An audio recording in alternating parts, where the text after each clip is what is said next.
Hey crafters, just a reminder, this podcast is for informational and entertainment purposes only, and should not be considered advice. The views and opinions expressed are our own, and do not represent those of any company or business we currently work with, are associated with, or have worked with in the past. Thanks for tuning in to the Futurecraft Marketing Podcast. Let's get it started.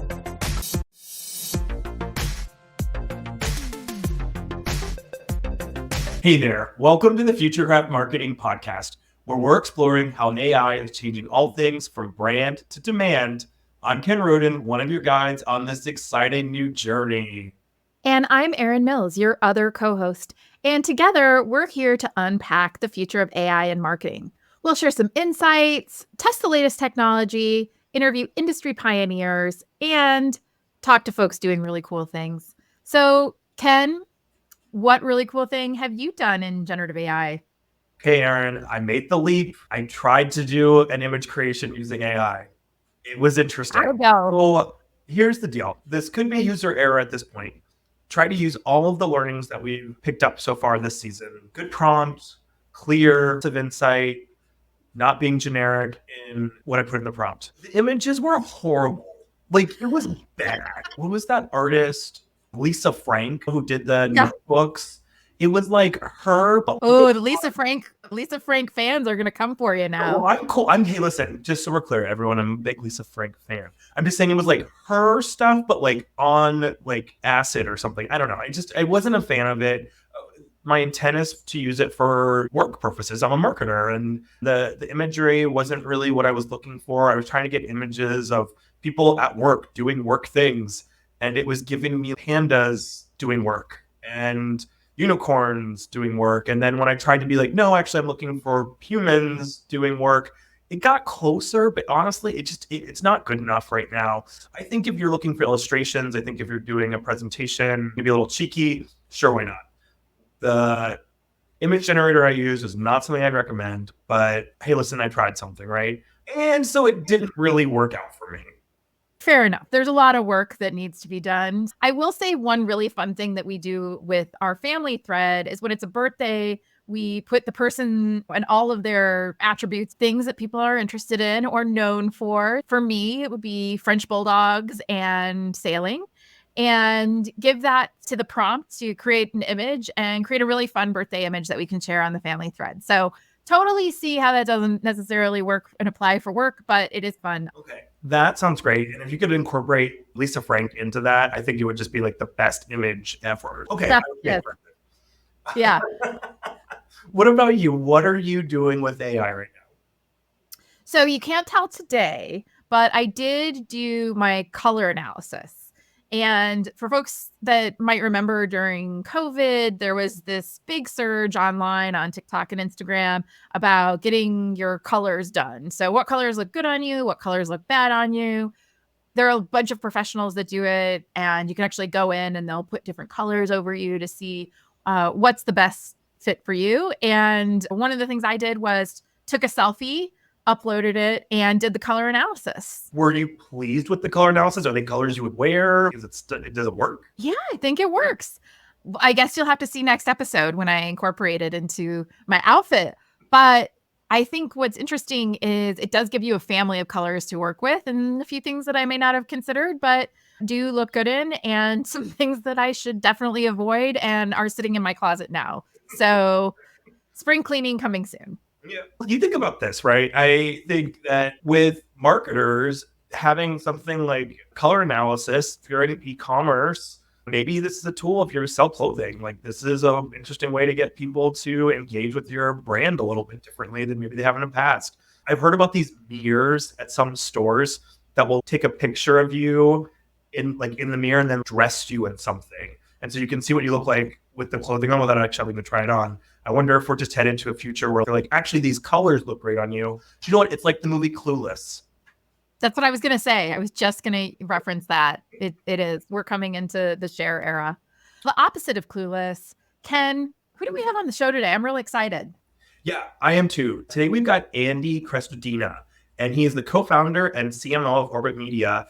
And he leads a 50-person digital marketing agency, actually in Chicago. But he's got 24 years of experience and is known out there for being an expert in SEO, content, all aspects of marketing. He's actually the author of a book called Content Chemistry, the illustrated handbook for content marketing. And so he's going to talk to us about things from SEO to content marketing to how the quality of generative AI might be good enough or bad enough for content, or is it just making the internet a horrible place? Yeah, I'm really looking forward to it. I really enjoy his newsletter, and I think that he provides some practical tips, which is what we're all about. So we'll be right back with that interview. And we're back. Today we're joined by Andy. Andy, why don't you tell us about yourself? Thanks for having me. I'm in Chicago here. I'm the co-founder of a digital agency called Orbit Media. Orbit's a web design and development company. We also do website optimization. This is year like 24, so I've been in it a long time and hopefully have useful perspectives on topics like SEO and AI and conversion optimization and content strategy and influencer marketing and email and social and blogging and such. All the things. Nope, glad to be here and looking forward to the conversation. Awesome. We're happy to have you. And let's just dive right in. So we've all been experiencing a ton of change with AI. And from your perspective, what's been happening in the world of AI related to search and SEO?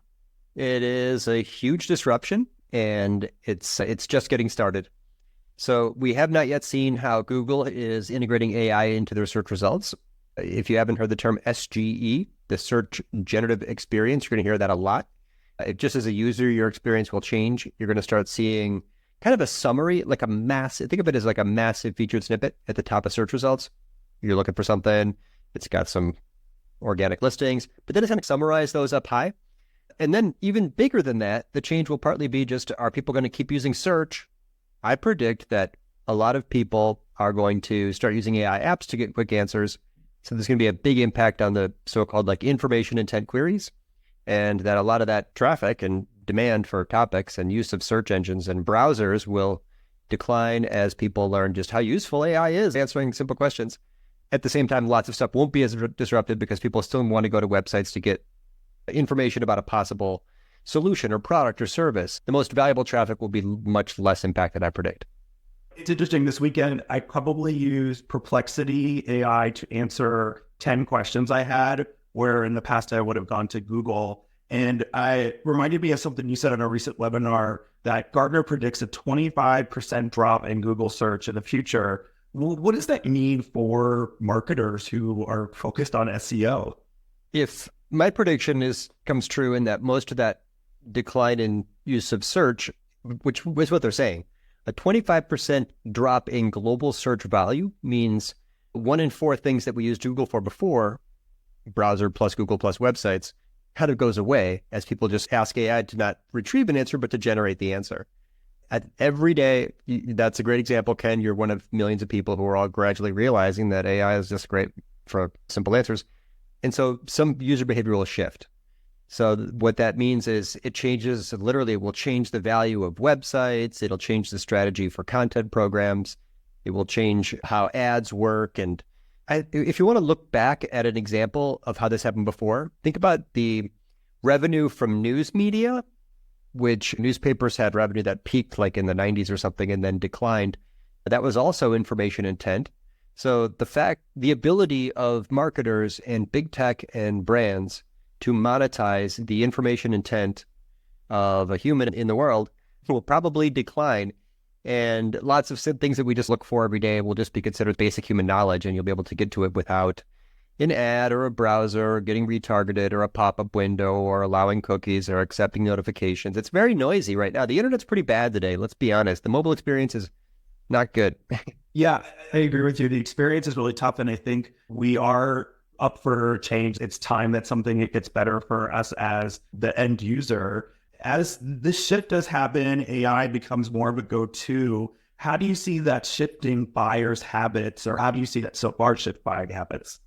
Buyers, I think, are going to be less impacted because let's say I'm looking for a piece of software or a service provider, or my wife today is talking to plumbers. AI is never going to be that great at serving up the latest reviews or the detailed information or the pros and cons or what this company really does or how close are they. When combined with search in like the SGE Google thing, there'll be utility there for all of us. But people who are considering options, especially for those high consideration decisions, commercial intent sort of queries, you want to know what that company stands for. What do they believe? You're still going to want. So really, what a marketer should be looking at now is, does that key phrase have visit website intent? You probably never heard that term. No one ever uses that term. It's not a thing, but it should be a thing. Does that key phrase have, be cautious targeting key phrases if you don't believe that key phrase really has visit website intent. So it's either a commercial intent phrase or the person's looking for a super long, kind of detailed answer. Do you think you'll ever see, though, a buyer say, hey, I'm looking for this type of solution. I know of 2 vendors. Give me a pros cons of them. Yeah, I think AI is very good at that in some ways. If you give it 2 things, it will compare them. It's going to get much better at that. AI just consumed the internet. It ingested the web, like whatever the common crawl, like 85% of the web. So I joke sometimes that AI might as well stand for average information. It's giving you the average of what it found. So it's going to look at what it found about vendor A, vendor B, and summarize a little comparison thing for you. You're not going to get the video of the founder talking about their values. You're not going to get reviews, the latest reviews of people who have strong opinions about this. You're not going to get the detailed case study that might be especially relevant to your use case. I think that AI is great, and we're excited about it, and I'm excited about it, and it's ridiculously useful, but it has limits. And for lots of things, for visual things or super detailed things or personal points of view, very current, newsy, what happened yesterday, it's not good for those things. And we'll all learn that, and our behavior as users of the internet will divide, and we'll use AI apps over here and then search over there. Yeah, it's interesting talking about the evolution is at 85% ingestion now. In your digital marketing tips newsletter, which everyone should subscribe if you aren't, it's such an invaluable tool. You talked about the 7 ways to use ChatGPT for higher rankings. And that was 8 months ago, that post in particular. What's different today? And what do you think are some tips that still hold true? One thing I don't really do with that is like just flood the internet with tons of automatically generated low quality content. I don't recommend that. I don't think it's helpful for the internet. I don't think it's good for your visitor or for your brand. What really helps a brand is when a human in the world sees a thing that is so useful to them, they remember it for months later. Thank you, Aaron, for thinking of that post. That's what you're supposed to be doing here. That's what the content strategist's job is, to make something doesn't just rank or even rank and get traffic, but when the right person sees it, they think of it and they remember it over a long period of time. So your job is to make something that is disarmingly, surprisingly helpful. How do you make something memorable? The things that I put in that, it's like, how to have AI suggest title tags that would have higher click-through rates? Definitely, we should all do that. How to have AI recommend copy edits that would include key phrases for which the page ranks but aren't on the page? Yeah, of course. Let's definitely do that. Now, how to get AI to recommend internal links from the pages that have good authority to the pages that almost rank high? Yeah, I think everyone should do that. Do that today.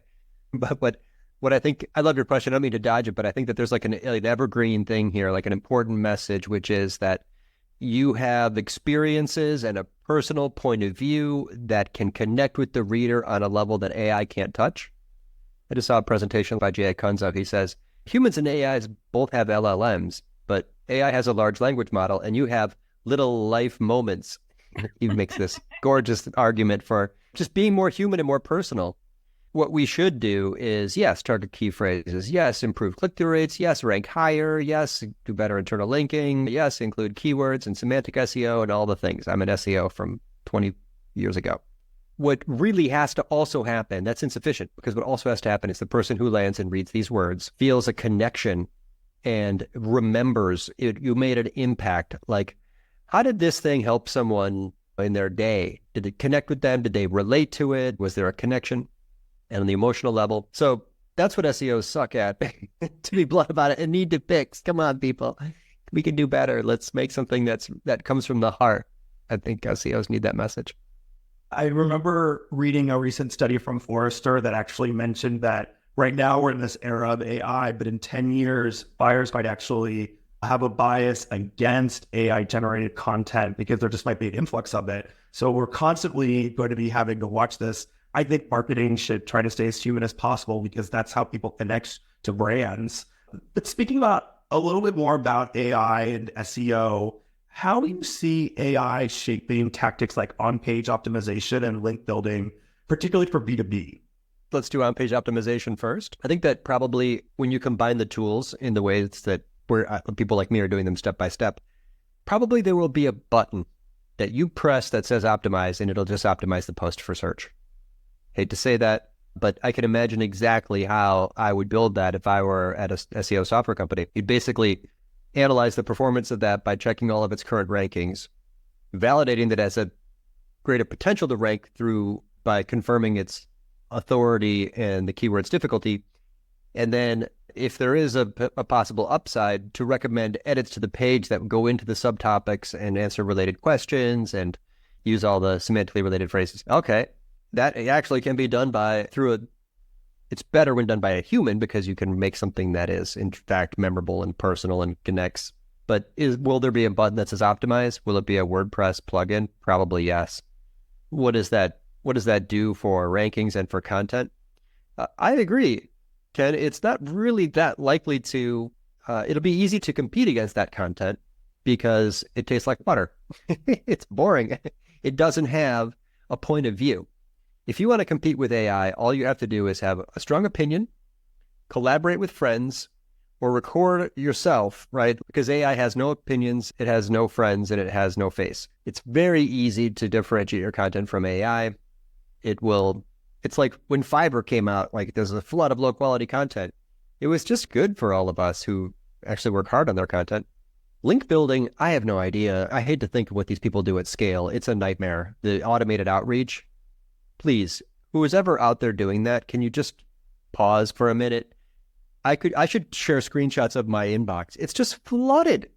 Who does this work for? It's just gross. And my LinkedIn, you're ruining. Please stop DMing me and sending me cold emails. I've got a pro tip for anyone who cares about their brand. Never send a cold email. Why would you do that?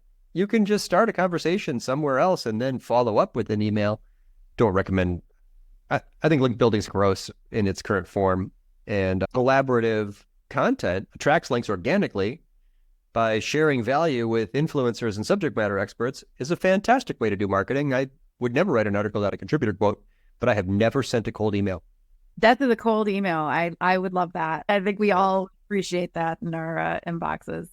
Switching gears a little bit, Google Analytics 4 brings a change for marketers and requires more technical skills. How are you using AI to pull deeper insights in your analytics data? If you see a useful report in analytics, you can click the export button and then download that as a CSV and then upload that to AI. You should probably clean it up a little bit first. Everything you export from GA4 has 9 rows at the top you should delete. Upload that to AI and just start talking to it about the data. So let's say I make a report that has all of my landing pages in the first column, and then I click the blue plus to add another column for session source media. And then as long as all the metrics are there, users, sessions, engagement rate, average engagement time, key conversion rate, you can put bounce rate on there, whatever metrics you like. If you upload that to AI and just say, which content gets traction in social, which content gets traction in search. It's actually best if you make that first column your page titles because it can infer topics. Then you can start to ask AI all about, it's a research assistant. So, hey, what have I never written but should write? What are the articles that have the highest engagement rates have in common? Which of my articles should have higher performance in search but don't based on this data set? Like it'll tell you, and some of it's wrong or not useful. So what? It's not an expensive exercise. You do need ChatGPT Plus, which costs $20, but I've had cocktails that cost $20. Why are we trying to save $20 on this super powerful technology? Hey, I'm with you. I think the other thing that's interesting is just getting insights that we haven't had readily available to us historically. I'd love to get your perspective on, we talked about what would resonate on social, but what's a tip that you can give marketers listening to the podcast that maybe had been unavailable before or hard to access and now much easier with ChatGPT or any other AI tool they're using? Yeah, one thing I've been doing that I'm recommending, and if you see me at a conference, you might hear me say this, AI is fantastic for gap analysis. You can give it a thing and say what's missing from this thing. Could be an article, it could be a web page, could be your marketing strategy, it could be your ideal client profiles.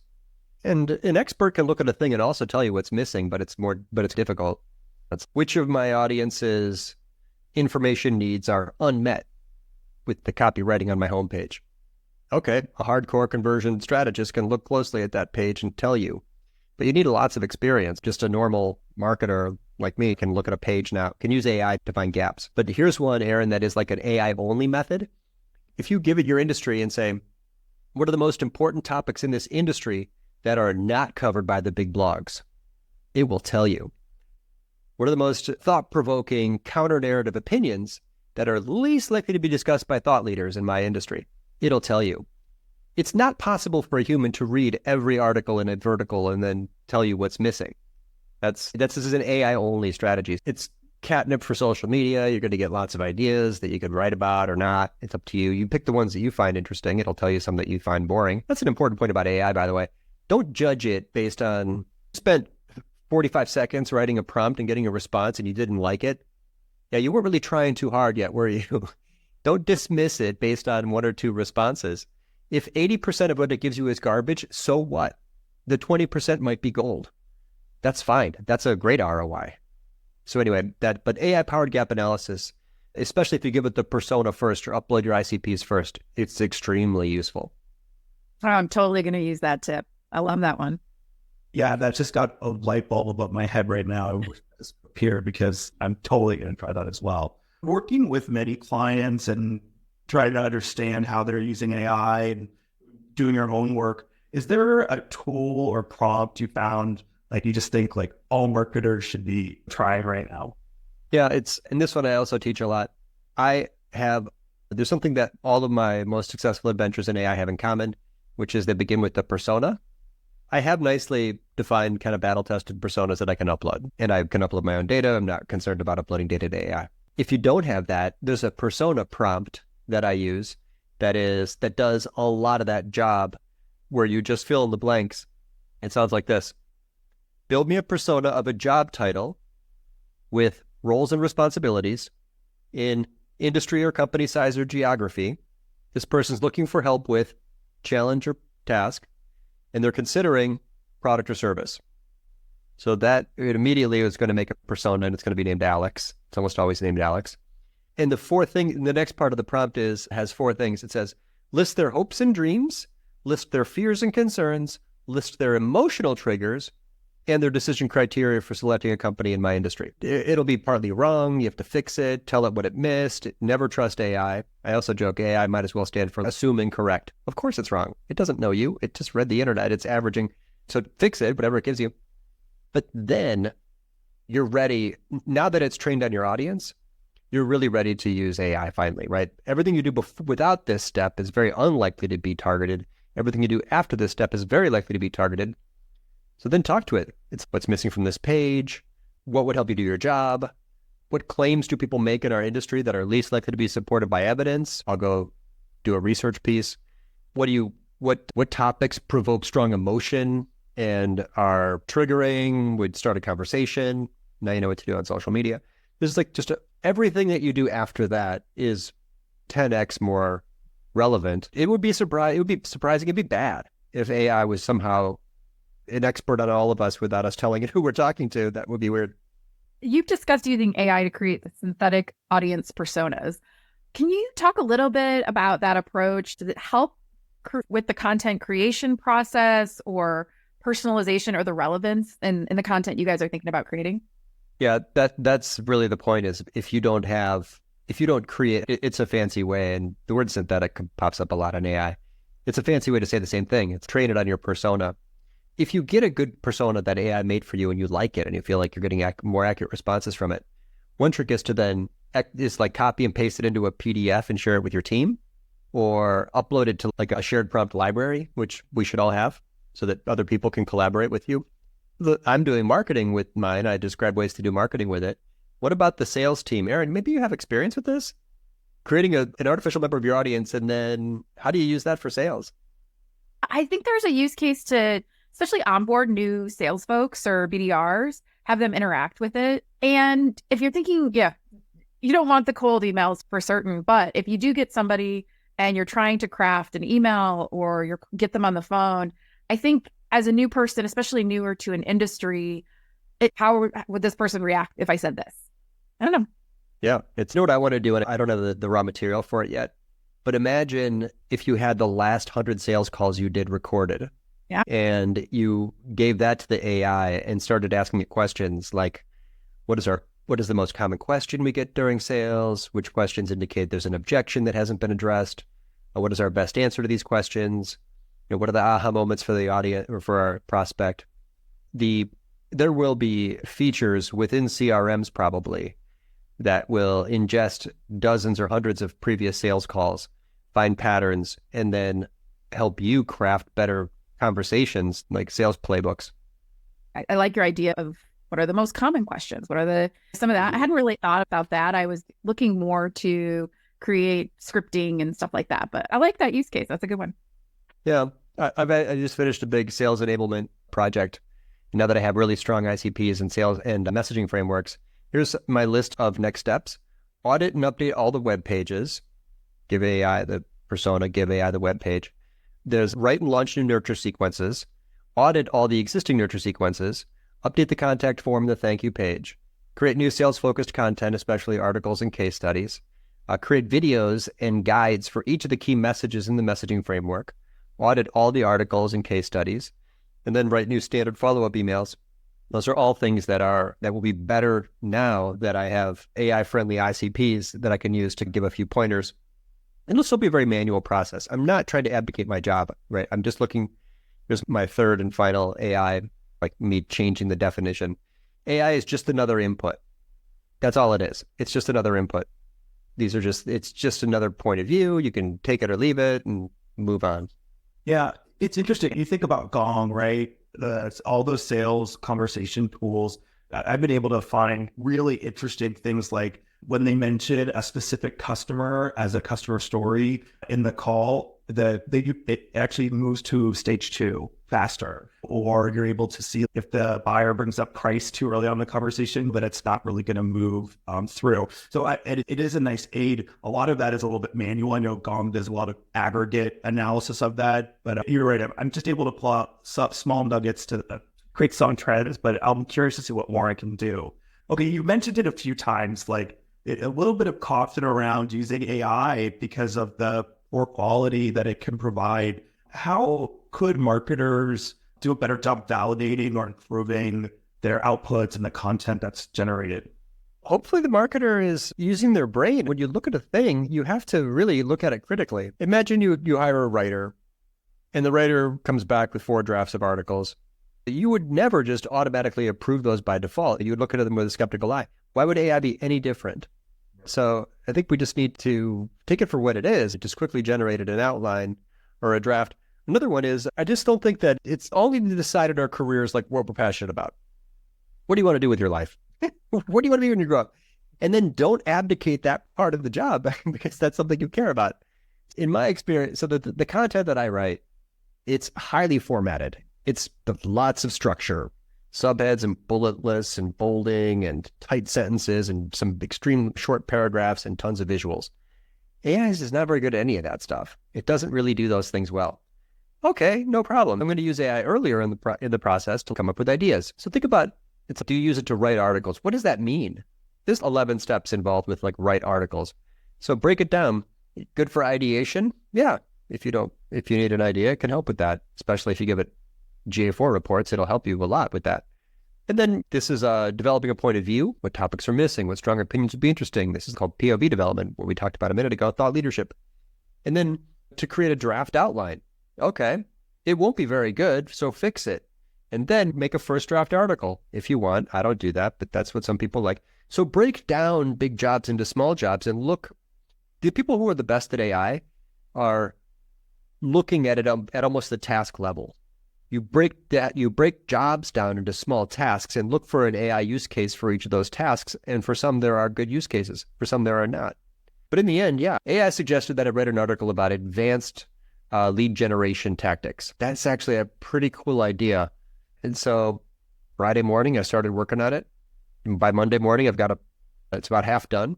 That will be I'm excited about this article, actually. AI just gave me the idea, but no way an AI created a very differentiated article on that topic for me. I might ask it a couple points. What else should this article have? My ideas for this advanced lead gen article, it's going to be good. I'm excited. It's super fascinating too. What I find particularly interesting about what you just said is you can do that because of your domain expertise in your areas. And so what I'm wondering right now is if you're an early career marketer, how is AI going to impact your job or what your future job is? Because we've all been working a little while. We've been doing our work. We know it pretty well. We probably know our personas. So we can really use it to enhance our experience. But I do wonder what AI will do for more junior level marketers where some of the work that they would have traditionally done, it could be replaced by ChatGPT or something more advanced that'll come soon. I think the data shows right now that AI is a skills leveler. So I've done SEO for 24 years. You don't need me to get some of those results because a person with good prompts and good training can do many of those things without 20 years of experience. So I think in the short run, it will bring up the level of those more junior marketers. But whether or not they continue to grow in their skills will depend on them stepping away from AI and going deep into the topics, the audience, empathy, the data. So an example, advanced lead gen strategies. One of my tips is to find the pages and traffic source combinations that have the highest conversion rates and focus on those. That's not like a normal thing, right? A conversion optimizer might not think of that. But if you can find which of your landing pages from which of your traffic sources have in combination have the highest conversion rates, and then make those work harder, that will work. You're going to get more leads. I am 100% confident in that strategy. But if you just prompt AI, it's not going to recommend that. It's going to recommend like copywriting things and calls to action and like the standard stuff. So junior marketers will get better faster, but they're going to plateau unless they really do what we do, which is study like it's finals week and cram and try to learn everything you can and talk to experts every day. They may top out sooner if they're not studying hard. I think the subject domain expertise is super interesting because AI gives us an opportunity to learn faster, but the depth of knowledge is probably a little more surface level. You talk about folks plateauing potentially. How do you think that the content is going to change? Because my fear is that it's all going to sound the same because we're going to have junior level folks come in, do a lot of content because there's a need to, is that good or bad? What's your perspective? How are people going to take all this information and establish subject matter expertise if they're just starting out with this ChatGPT world?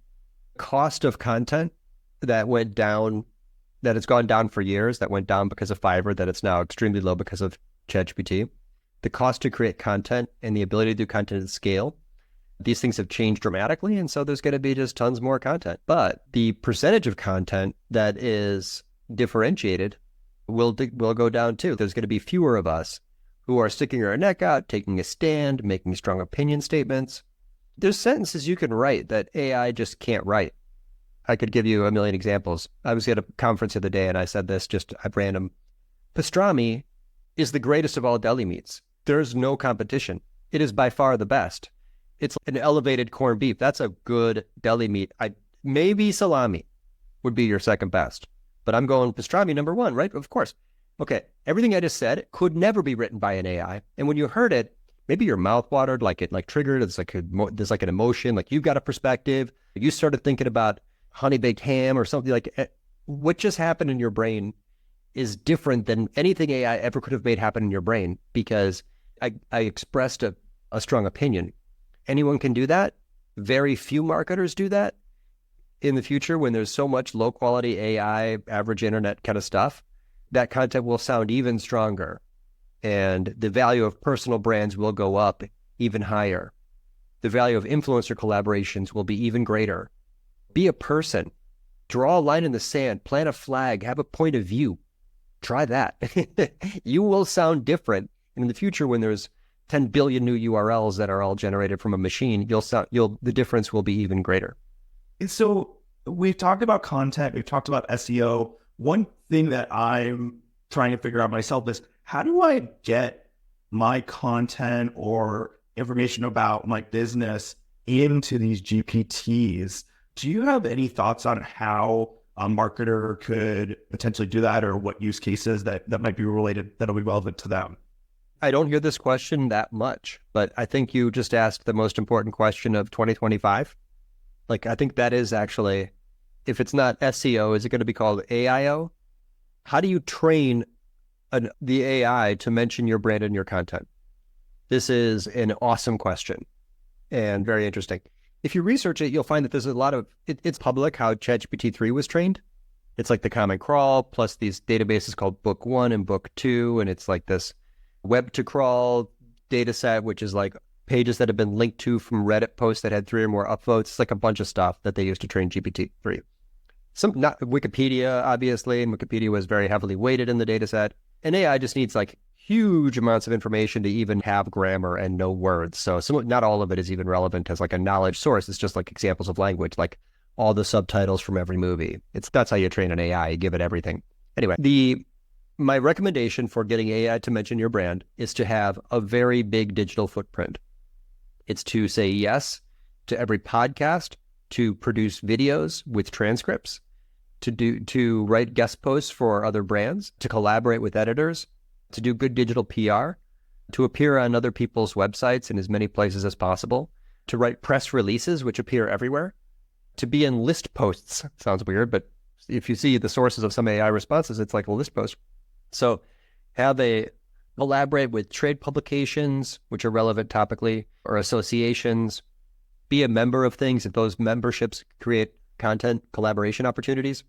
But you should be doing hardcore content marketing and serious digital PR if you expect to have any hope of AI saying, that's the brand for that topic. It's weirdly a lot of the same thing, probably many of the same strategies we're doing now, but with a slightly different angle.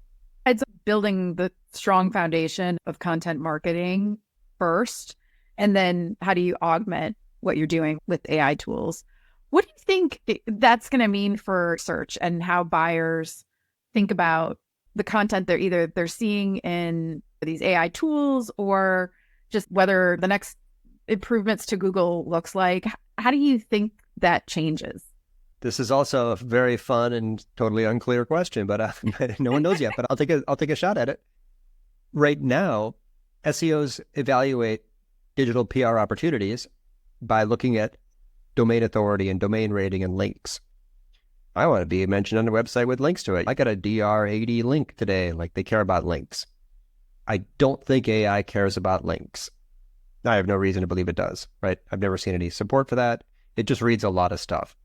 So more important than having a mention of your brand on a place that links back to you, a place with high domain authority, it's probably better to have a mention of your brand on any website, as long as that mention has the elevator pitch for what you do, because that is another instance on the internet. It's like citations for local SEO, where name, address, and phone number mattered. You just want that. It's like my intro. Orbit Media is a web design and development company. We're located in Chicago. We focus on search and conversion optimized B2B lead gen websites, blah, blah, blah. Whatever that thing is, you want that thing, that little chunk of language that summarizes your brand, to appear in lots of places. And I don't think that links or domain authority or New York Times versus the East Peoria News, I don't know if that's going to matter as much in the future.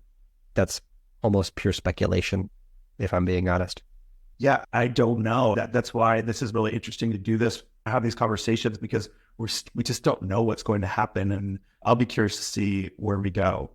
So Andy, at Futurecraft Marketing, we are all about giving practical tips and tricks to our listeners. So I've got a few questions for you, and I just want your quick hit answer, okay? The first one, what's your best quick AI tip? Give it a web page and give it a persona and say, to what extent does this page meet or not meet my persona's information needs? Wow. And you will find gaps, plug those gaps, and it's good for both search and conversion. It's cheese and mousetrap. And it's cost nothing, and you can do it before lunch. What's your best prompt, workflow, or GPT you like to use? That one I said earlier is, what are the most important questions that people in my industry are afraid to answer? Or what are the most thought-provoking topics that it's like the content strategy question that reveals thought-provoking topics that are less frequently addressed in your category. Those are really fun.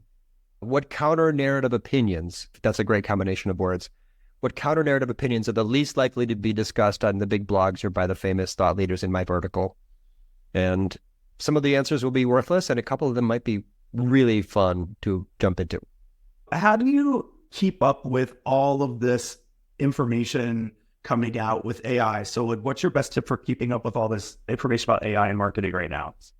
Here's a counter-narrative tip. I recommend ignoring all the information about tools. I pay no attention to tools at all. Couldn't care less. People are always emailing me. I was at an AI mastermind, which is a great way to learn. That's actually one of the best answers, is just form small groups of people and trade notes on a regular basis. Like, what did you learn? What did I learn? What can I teach you? What can you teach me? But I was in this AI mastermind group where their format was to say what new tools, and then I would leave this meeting with 11 new tabs and not knowing what to do. AI startups launch 3 a day. Like, it's like several times a day a new AI startup launches. Great time to ignore it, wait for it to settle down, just pick a language model and just use it, and don't chase trends or tools and sign up for a bunch of new stuff. Stick with vanilla. It's quite powerful, and you can do almost anything you want. I'm really curious what your answer to this question is going to be then. What technology should our listeners check out that they may not know? I'll give you one. If you want to make on-page SEO recommendations, get a tool to show you what your page is missing.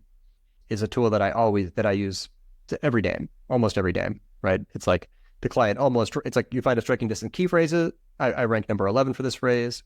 How could I rank higher for that phrase? What's missing from the copy? Oh, this copy's missing these 6 topics. Let's make it a better page. So I use MarketMuse for that. MarketMuse is friendly with AI. You can export that list of phrases and give it to AI with the page and ask AI to make those copy edits or recommend copy edits. And then you can choose which ones you like and just ignore the rest. So yeah, my MarTech stack is pretty simple. I've got an email service provider. I've got a CRM. I've got Moz, SEMrush, Ahrefs. I've got ChatGPT. I've got GA4 and Google Search Console, and I've got MarketMuse. I don't really need anything else. That sounds like a lot, actually. I put a bunch of SEO tools in there, but that's totally sufficient. It's funny, Aaron and I often talk about our AI marketing tech stack because we feel like if we didn't monitor it, it would grow exponentially every day. Thank you so much, Andy, for joining us today. I definitely learned a lot and found this really an interesting conversation. Super fun. And Aaron, thanks for your input on that sales trick. I'd like the idea of using that to train and onboard a new reps. Super smart. That'll become standard, I think, someday. I think it's going to be interesting to see how sales enablement tools like the high spots and Seismics change. It's got to be more interactive, right?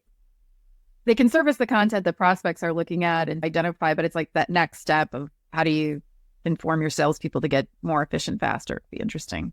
It'll be a video avatar of your prospect that you'll just start talking to. It's going to get weird. What do you think? 12 months? Not long. Not long. I would give it end of the year. End of the year. Aaron's on record. Before the end of the year, sales training tools will have a video avatar that is trained on your value prop and your target audience's needs. I think you're very likely right in that prediction.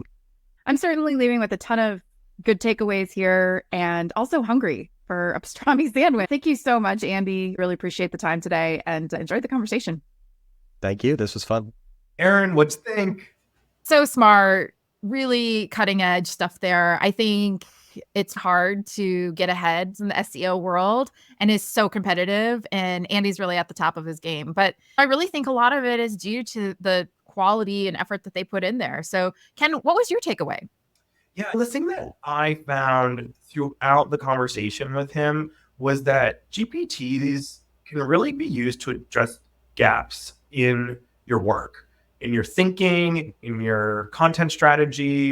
And I don't think we've talked much about that. And so I'm going to be leaving here today about how I can incorporate that into my content creation, probably persona work, content strategy, and messaging. What about you, Aaron? I really enjoyed the conversation when you asked him about getting content into GPTs. What is that going to look like? Obviously, we're still in the hypothetical age, but I do think there's a point to be made where people are going to go there to different GPTs to learn about solutions. So whether it's comparing or understanding features, I do think what he said about creating that foundational marketing layer and getting your stuff everywhere and having a really authentic voice was something that resonated with me.